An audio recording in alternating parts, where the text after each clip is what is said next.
হচ্ছে? কুচবিহারের এয়ারপোর্ট করেছে কে? আমরা। আর আপনাদের একজন বাবু যার বিরুদ্ধে হাজার হাজার কেস, আমরা দল থেকে তাড়িয়ে দিয়েছি। আমাদের দলেও ছিল আপদ, আর বিজেপির আজ হয়েছে সম্পদ। শুধু গুন্ডামি করে বেড়ায়। আর আমি শুনেছি সেন্ট্রাল গভর্নমেন্টের পুলিশের টুপিও নাকি পড়ে। আমি ভিডিওটা চেয়ে পাঠিয়েছি। 4-5 গাড়ি পুলিশ নিয়ে ঘুরে বেড়ায়। কদিন আগে উদয়ন গুহকেও অ্যাটাক করেছিল। উদয়নের গুহর গাড়িতে অ্যাটাক হয়েছে। আসামের সাথেও কানেকশন। আসাম আমাদের ভাই বোন, কানেকশন থাকাটাকে আমি অস্বীকার করি না। কিন্তু বাবু, আমি একটু বলবো তোমার বিরুদ্ধে কি কি কেস আছে, কত কেস আছে আমি দিয়ে দেবো লোকাল লিডারদের কাছে। আমার কাছে সব নথিবদ্ধ করা আছে।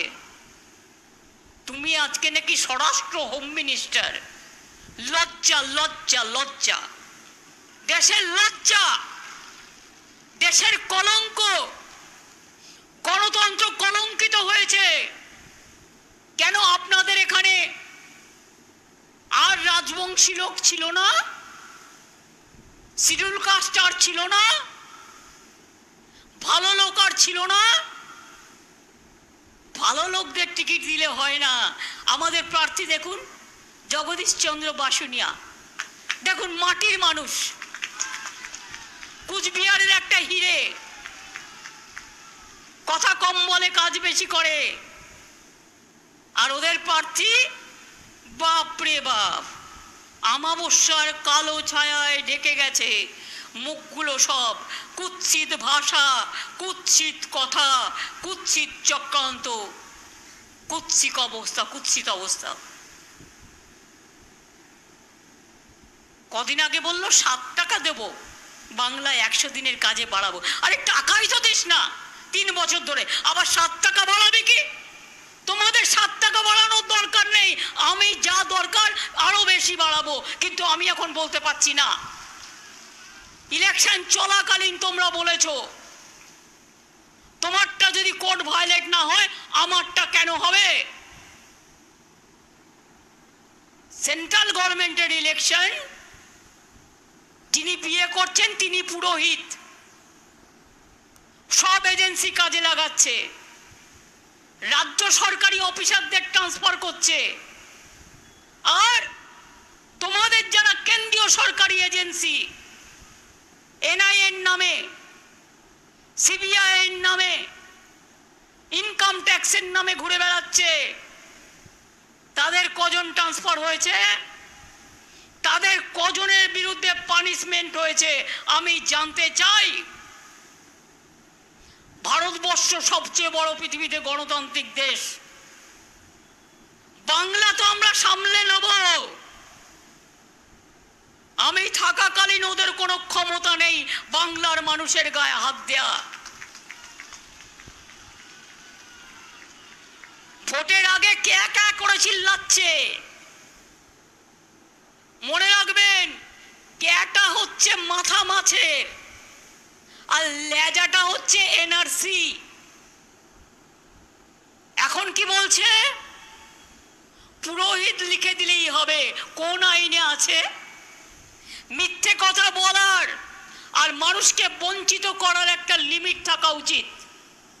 পুরোহিতরা পুজো করেন, পুরোহিত কি করে জানবেন? তার বাবা মা বাংলাদেশে, তাদের জন্ম সার্টিফিকেট নিয়ে আসতে হবে। আর যখনই আপনি নাম লেখালেন সঙ্গে সঙ্গে আপনি বাংলাদেশি হয়ে গেলেন। অর্থাৎ আপনি লক্ষ্মীর ভাণ্ডার পাবেন না, আপনি কন্যাশ্রী পাবেন না, আপনি ভোট দিতে পারবেন না, আপনার নাগরিক অধিকার থাকবে না, আপনার সরকারি অধিকার থাকবে না। এটা ভালো না খারাপ নিজেরা বুঝে নিন। আর যেই ডিটেনশন করবে, করে আসামে এখনো আছে, ডিটেনশন ক্যাম্প করে রেখে দেবে, যেখানে আপনাদের বিদেশি বলে চিহ্নিত করা হবে। কই এতদিন কে একা করে চিৎকার করলে? পুরোহিতই যদি করতে পারে, তাহলে এম্পাওয়ারমেন্ট গ্রুপ যেটা করেছো, তাতে সেন্সাসের লোক কেন রেখেছো? কেন পুরোহিতকে রাখোনি? বুঝলাম তুমি তাকে অধিকার দিলে করবার। কোন অধিকারে মিথ্যে কথা বলছো? কোনো কে হবে না, এনআরসি হবে না। নিশ্চিত থাকুন, হিন্দু মুসলিম শিখ ইসাই রাজবংশী থেকে শুরু করে আদিবাসী নিশ্চিন্তে থাকুন। আমি সুখের দিনে কুহু কুহু করে গাই না, আমি দুঃখের দিনে পাশে থাকি। ছিটমহল আমি করে দিয়েছিলাম, মনে আছে? মনে আছে কি নেই? কুচবিহার এয়ারপোর্ট 300 কোটি টাকার উপর আমরা খরচ করেছি, আর বাবু একটা ফ্লাইট নিয়ে নেমে গেল। বাবা বাবা, আমরা বলেছিলাম ডবল ইঞ্জিন দাও, সিঙ্গেল ইঞ্জিন দিও না, কারণ ওতে মানুষের জীবন রক্ষা পায় না। এখন সিঙ্গেল ইঞ্জিন চলে না, ডবল ইঞ্জিন চলে। ওটা বিজেপির ডবল ইঞ্জিন নয়, মিথ্যে কথার ডবল ইঞ্জিন নয়, ওটা প্লেনের ডবল ইঞ্জিনের কথা বলছি আমি। যেদিন থেকে ক্ষমতা এসছে 2014 থেকে বাংলার উপর সবচেয়ে বেশি অত্যাচার করছে। বাংলাকে মানে না, বাংলার টাকা দেয় না। 19 সাল থেকে মনে রাখবেন, এই 5 বছরে 6,50,000 কোটি টাকা তুলে নিয়ে গেছে।